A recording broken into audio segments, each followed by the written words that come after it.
السلام علیکم۔ سورہ احزاب 33 نمبر صورت ہے، اس کی آیت نمبر 72 میں اللہ تعالیٰ فرماتا ہے کہ ہم نے اپنی امانت آسمانوں، زمینوں اور پہاڑوں کو سونپی تو وہ ڈر گئے اور انہوں نے اس امانت کو اٹھانے سے انکار کر دیا، مگر اس آدم نے وہ امانت اٹھا لی اور یہ بڑا ہی مشقت میں پڑنے والا نادان ہے۔ اب وہ ایک ایسی کیا چیز تھی امانت جس کو پہاڑوں نے، آسمانوں نے اور زمین نے لینے سے انکار کر دیا اور ڈر گئے۔ تو اب ہم کو ان چاروں کے اندر سے فرق دیکھنا پڑے گا کہ یہ تین کس چیز سے ڈر گئے اور یہ ایک اکیلا آدم نے اس کے لیے ہاں کیوں بھر لی۔ تو ہم لوگوں کو اگر بہت زیادہ سوچنا پڑے گا تو ہم کو یہ پتہ چلے گا کہ ان کے اندر فیملی نہیں ہوتی ہے اور انسان کے پاس میں فیملی ہوتی ہے۔ غیر مسلم ہو یا مسلمان ہو یا کسی بھی دھرم کا ماننے والا ہو، اس کے پاس میں یہ امانت ضرور ہوتی ہے اللہ تعالیٰ کی طرف سے کہ یہ امانت فیملی جو چیز ہے وہ انسان کے پاس میں ہے، اور زمین، آسمان اور پہاڑوں کے پاس میں کوئی میسیج نہیں ہے ان کی کہ پہاڑ کی میسیج ہے یا میسیج آسمان یا میسیج زمین، ایسا کچھ نہیں، کوئی ہسبینڈ نہیں ہے ان لوگوں کا۔ تو آدم علیہ السلام نے جو امانت اٹھائی ہے وہ رشتہ داری کی امانت اٹھائی ہے۔ اور پھر اسی طریقے سے دوسری آیت ہے سورہ انعام کی 98 نمبر آیت ہے، جس کے اندر اللہ تعالیٰ فرما رہا ہے کہ ایک امانت یہ ہے کہ تمہیں ایک جگہ بہت لمبے ٹائم تک رہنا ہے، اور ایک امانت یہ جہاں تمہیں سونپا جاتا ہے۔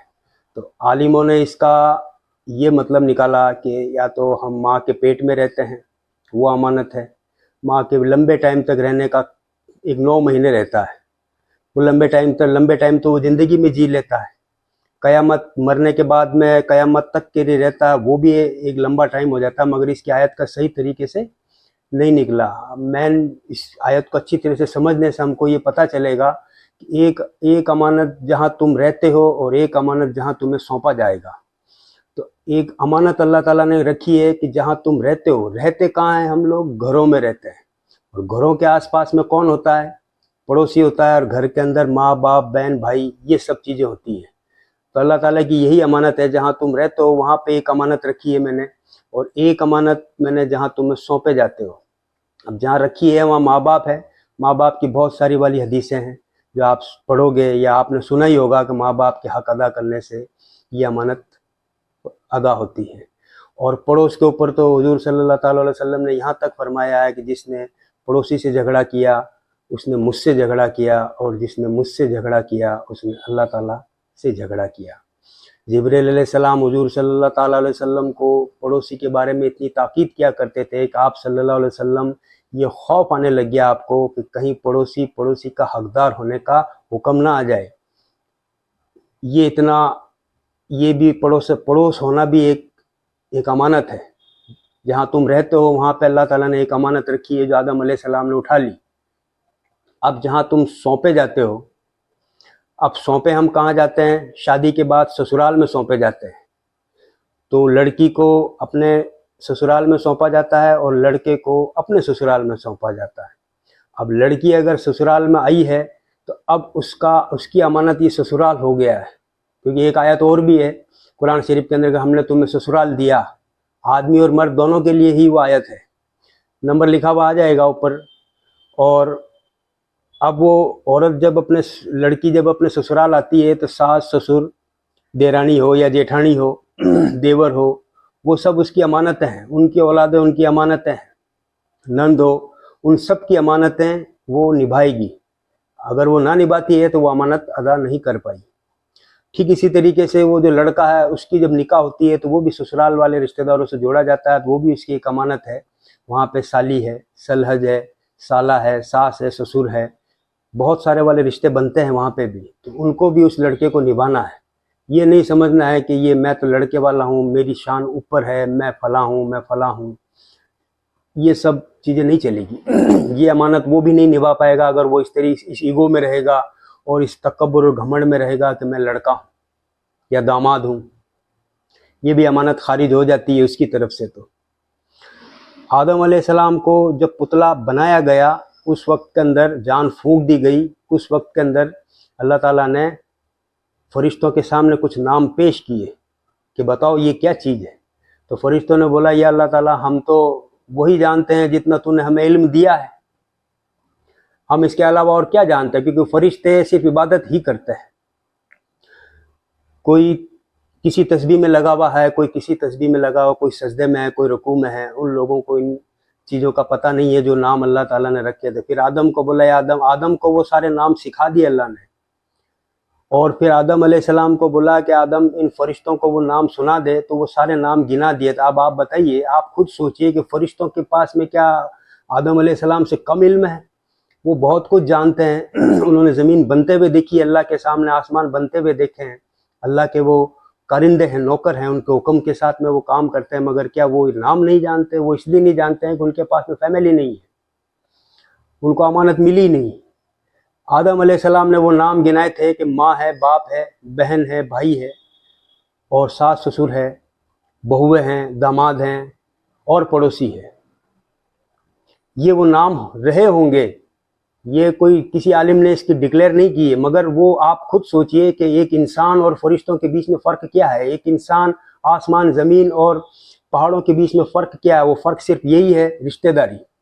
اور وہ نام بھی یہی تھے جو آدم علیہ السلام نے گنا دیے. جب اللہ تعالیٰ نے بولا کہ میں نہیں کہتا تھا کہ تم جو نہیں جانتے ہو، وہ میں زمین اور آسمان کے بھید جانتا ہوں، اور میں نے اس اللہ کو بتا دیا. زمین اور آسمان کے بھید ہیں یہ رشتہ داریاں. پھر حضور صلی اللہ علیہ وسلم نے تو پڑوس کے بارے میں یہاں تک فرمایا کہ رحم اللہ تعالیٰ سے لپٹ کے یہ بولی کہ اللہ یہ میرے کو کاٹیں گے. رحم بولتے ہیں بچے دانی کو، ماں کی رشتہ داری کو. تو اللہ تعالیٰ نے بولا کہ رحم تو رحمان سے بنی ہے، مجھ سے بنی ہے، رحم سے رحمان. تو اللہ تعالیٰ نے بولا جو تجھے کاٹے گا میں اسے کاٹوں گا، کیا تو اس بات پہ راضی ہے؟ تو رحم نے بولا ہاں میں اس بات پہ راضی ہوں. پھر آپ صلی اللہ علیہ وسلم نے سورہ محمد کی 25ویں آیت پڑھ کے سنائی کہ جا کے پڑھ لو، اس میں جو لکھا ہوا ہے. یہ حدیث بھی ہے، اس کے نمبر بھی اوپر آ جائیں گے، آپ 360 اسلام 360 کے اندر دیکھ سکتے ہو. سورہ محمد کی آیت کا وہ مطلب جو ترجمہ ہے وہ میں آپ کو سنا دیتا ہوں کہ جب تمہارے پاس میں پاور آئے گا تو تم لوگ رشتہ داری قطع کرو گے، رشتہ داریاں توڑو گے، ظلم کرو گے، اور آپ سے رشتہ داریوں کو توڑو گے تو ہم ان کو حق کے ساتھ، مطلب ڈنکے کی چوٹ پہ. اللہ کا حق یہی ہے کہ اس کو کوئی روک نہیں سکتا. ڈنکے کی چوٹ کے اوپر میں تم لوگوں کو بہرا کر دوں گا اور اندھا کر دوں گا. یہ سورہ محمد کی آیت ہے. اب امانتیں نہیں نبھانے والے جتنے بھی لوگ ہیں وہ اس بات کو سمجھ جائیں. میں جو کہنا چاہتا ہوں وہ آپ کو سمجھ میں آ گئی ہوگی. چھوٹی سی بات ہے، آدم کا پتلا بنا کے اس میں جو روح پھونکی، اس کے بعد میں ہی یہ سارے سسٹم ہوئے ہیں. اور یہ ساری آیتیں آپ کو سورہ بقرہ کی 30 سے لے کے 33 نمبر تک آیتوں کے اندر آپ کو مل جائے گی. اب جو امانتیں ادا نہیں کرتے ہیں تو آخرت کے اندر اللہ تعالیٰ ان سے یہ سوال کرے گا کہ میں نے جو تم لوگوں کو امانتیں دی تھی ان کا کیا ہوا؟ تو جن لوگوں نے رشتہ داریاں نبھا چکے ہوں گے، غم تکلیف دیکھ کے ہر ایک چیز کا انہوں نے صدمہ اٹھایا ہوگا اور سارے رشتہ داریاں نبھا کے اس دنیا فانی سے رخصتی لی ہوگی، ان سے اللہ بہت راضی ہوگا. اور جن لوگوں نے ان رشتوں کو ٹھکرایا ہوگا، منہ نہیں لگایا ہوگا، ان کا مال کھایا ہوگا، ان کو دھکے دیے ہوں گے، تو ان لوگوں سے کہا جائے گا کہ وہ امانت لے کر آ جس کو تو نے ٹھکرایا. تو وہ ایک امانت لینے، اس کو وہ امانت دکھائی جائے گی کہ یہ ہے وہ امانت. جب وہ اس کو لینے کے لیے جائے گا، کافی گہرائی کے اندر نیچے اترے گا جہنم کی، اور وہ اس کو جیسے ہی ہاتھ لگانے کی کوشش کرے گا تو وہ امانت اور دور چلی جائے گی، اور وہ اسی کوشش کے اندر بھٹکتا رہے گا. اللہ آپ اور ہم سب کو توفیق دے کہ ہم لوگ یہ امانتیں ادا کرنے کی کوشش کریں. لیکن جہاں پہ آپ کی حق تلفی کی جا رہی ہے، آپ کو دھکے دیے جا رہے ہیں، آپ کو بار بار وہاں پہ اگنور کیا جا رہا ہے، آپ کو ذلیل کیا جا رہا ہے، آپ پہ الزام کے ساتھ میں آپ کو بہتانیں لگائی جا رہی ہے، تو آپ اس کو اللہ پہ سونپیے اور معاف کیجئے. اور اگر آپ کو نہیں جمتا ہے تو بات مت کیجئے، مگر برا مت کیجئے. یہی ہے. اگر میرا ویڈیو آپ کو پسند آیا ہے تو لائک کیجئے، شیئر کیجئے. السلام علیکم.